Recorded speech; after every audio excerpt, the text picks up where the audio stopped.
Hi friends, welcome my channel Venkatrao blogs.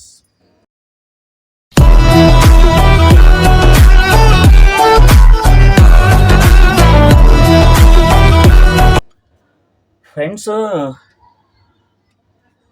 మా friend ఒకడు ఏం చేశాడంటే ఒక 500 రూపాయలు అవసరం వచ్చి ఆ ఫ్రెండ్ని అడిగాను.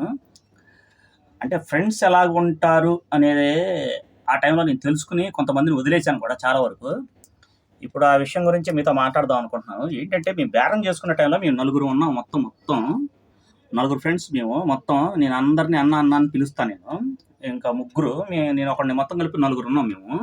ఈ నలుగురు మేమందరం బాగానే బేరం చేసుకుంటాం. వాళ్ళే నేర్పించారు నాకు. అయితే ఇక్కడ జరిగింది ఏంటంటే నాకు ఒకానొక టైంలో కొంచెం లాస్ వచ్చేసింది. బాగా లాస్ వచ్చేసింది. లాస్కి వచ్చే టైంలో కొంచెం గడవడం కూడా ఇబ్బందిగా ఉంది. సరుకు కూడా బాగా డల్గా ఉంది. సరే అని చెప్పేసి ఆ బేరం టైంలో మా ఫ్రెండ్ మా నలుగురు ఒక అతను అడిగాను. సారీ, 1000 రూపాయలు అవసరం అది ఇదని అడిగాను నేను. 1000 రూపాయలు అవసరం అని అడిగితే అతనేమో అన్న అంత ఇవ్వలేను, నేను ఒక 500 రూపాయలు ఇస్తాను అన్నాడు. సర్లే అన్న, ఎంతైనా పర్లేదు, ఏంటంటే ఇది విషయం చెప్తానా, 1000 రూపాయలు కాదులే కానీ, 1000 రూపాయలు నేను ఇవ్వలేనులే కానీ 500 వస్తా. ఆ 500తో నీకు ఏమేమి కావాలి ముఖ్యమైన 4-5 రకాలు కొనుక్కొని అయ్యే వేసుకుని తిప్పుకొని నాకు వారం తర్వాత డబ్బులు ఇవ్వు అన్నాడు. వారం తర్వాత డబ్బులు అని చెప్పి అన్నాడు ఫ్రెండ్స్. సర్లే అని చెప్పేసి మనం అంటే ఆయన కోసం సరే పలానా దగ్గర కూర్చుంటా ఉంటాం. మాకు మధ్యాహ్నం వర్క్ అయిపోయిన తర్వాత, అంటే మా బేరం అయిపోయిన తర్వాత 1 గంటకు కానీ 2ంటికి కానీ ఆ టైంలో బాగా తిరిగేసేవాడిని నేను. కొంచెం బాగా తిరిగేవాళ్ళం, మేమందరం బాగా తిరిగేవాళ్ళం. వాళ్ళు అట్ట తిరగమనేవాళ్ళు, నాకు తెలిసేది కాదు. సరే అని చెప్పి పలానా ఏరియాకి చెప్పాడు. ఆ ఏరియాకి నువ్వు రా, ఆ ఏరియాలో వచ్చి అక్కడ కూర్చొని ఉండు, నేను వచ్చేస్తాను అని చెప్తే సర్లే అని చెప్పేసి ఫోన్ కూడా చేయాల్సిన అవసరం లేదులే, నేను వచ్చేస్తాను అన్నాడు. సర్లే అని చెప్పి నేనేం చేశానంటే, నా దగ్గర సైకిల్ ఒకటి ఉంది. సైకిల్ వచ్చి మంచి ఎండాకాలం, అది మే నెలలో సైకిల్ దొక్కుంటే వెళ్ళిపోయాను నేను అక్కడికి. ఫ్రెండ్స్, సైకిల్ దొక్కుని వెళ్ళిపోయిన తర్వాత తీరా చూస్తే 1 గంట దాటిపోయింది, 1:30 దాటిపోయింది, 2 నేను టైం చూసుకుంటానే కూర్చున్నా. మనిషి రావట్లే. అప్పుడు చిన్న ఫోన్లు ఉన్నాయి, అందరికి చిన్న ఫోన్లు ఉండే కదా, 2G ఫోన్లు అయ్యి అనమాట ఆ ఫోన్లు. సర్లే అని చెప్పి తీరా చూస్తే చూసి ఇసుకు పుట్టింది. ఫోన్ చేస్తే స్విచ్ ఆఫ్ అని వచ్చింది. ఏంటి స్విచ్ ఆఫ్ అని వచ్చిందని చెప్పి మళ్ళీ డౌట్గా మళ్ళీ ఇంకో 2-3 సార్లు చేశాను. అలాగే వచ్చింది ఫ్రెండ్స్.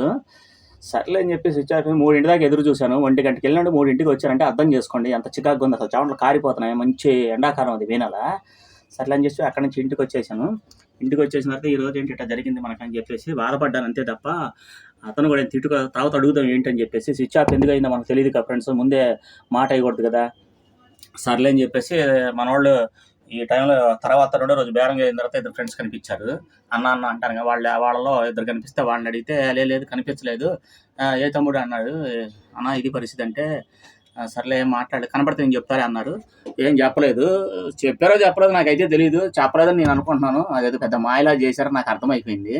మార్కెట్లో కనబడితే మొహమాటం లేకుండా అన్న ఏంటి ఇట్లా చేసావు అని చెప్పి అడిగాను నేను. అడిగితే లేదు మా అక్కళ్ళు ఫోన్ చేశారు, మీ అక్కళ్ళు ఫోన్ చేస్తే సెల్ ఫోన్ స్విచ్ ఆఫ్ కావాల్సిన అవసరమే ఉంది అని చెప్పి నేను అడిగాను ఫ్రెండ్స్. అడిగితే అతను తడబడ్డాడు. ఇది నాకు అర్థమైపోయింది, మనకి ఇవ్వదలుచుకోవాలి ఆయన. సర్లే అనుకున్నాను. సర్లే ఇవ్వదలుచుకోలేదు, ఎందుకు ఈ గోల మనకెందుకని చెప్పేసి మనం నమస్తే అన్నట్టుగా అన్నా సరే ముందు అవన్నీ కాదులే కానీ, నువ్వు మాకు ఏదో చేసావులే కానీ ముందు అర్జెంటుగా నాకు కోపం ఎక్కువ, ఆ కోపం మీద నువ్వు ముందు అర్జెంటుగా నీ ఫోన్లో నా ఫోన్ నెంబర్ తీసేసి అని చెప్పి కూర్చున్నానంటే ఏంటన్నా అన్నాడు. అదేదేం లేదు, ముందు తీసే అన్నాను. సర్లేని అట్టయితే మనోడి దగ్గర అట్టంటోనే నాకు నచ్చరు ఫ్రెండ్స్, ఉన్నమాట చెప్తున్నాగా. నన్ను ఉంచో పెట్టాను, చక్క ఫోన్ నెంబరు డిలీట్ చేశాను. ఇక మళ్ళీ ఆ గేహాలు చేయలేదు. నాకు అర్థమైంది, ఇంక మానేశాను. ఇక తర్వాత ఫ్రెండ్స్ ఎప్పుడుకో కలిసి అన్న తప్పు అయిపోయింది, ఇది పరిస్థితి అన్న, ఏమనుకోబాకన్నా, ఆ రోజు ఇదన్నా అదన్నా ఏదో చెప్పుకొచ్చాడు. ఇవన్నీ బొమ్మలే మాటలు, మనకు అనవసరం, వద్దని చెప్పి వదిలేసి నమస్తే చెప్పాను. వాళ్ళని వదిలేసి ఇప్పుడు వీళ్ళు పక్కనే ఉండి మనకి ఏదో చేస్తారని మనం అనుకుంటాము ఫ్రెండ్స్. వాళ్ళు ఏం చేయరు, మనకి దెబ్బేయడానికి చూస్తారు. కొంచెం మనం జాగ్రత్తగా ఉండాలి. అది దాని గురించి ఈ వీడియో చేయడానికి. అంటే మా బేరం చేసే బేరగాళ్ళలో కూడా ఎలాంటి వాళ్ళు ఉంటారు, అది కూడా చూసుకోవాలి. కొంచెం వారం లేని వాళ్ళు మెయిన్ వార్చుకోలేరు. అందుకని ఈ వీడియో చేయడానికి.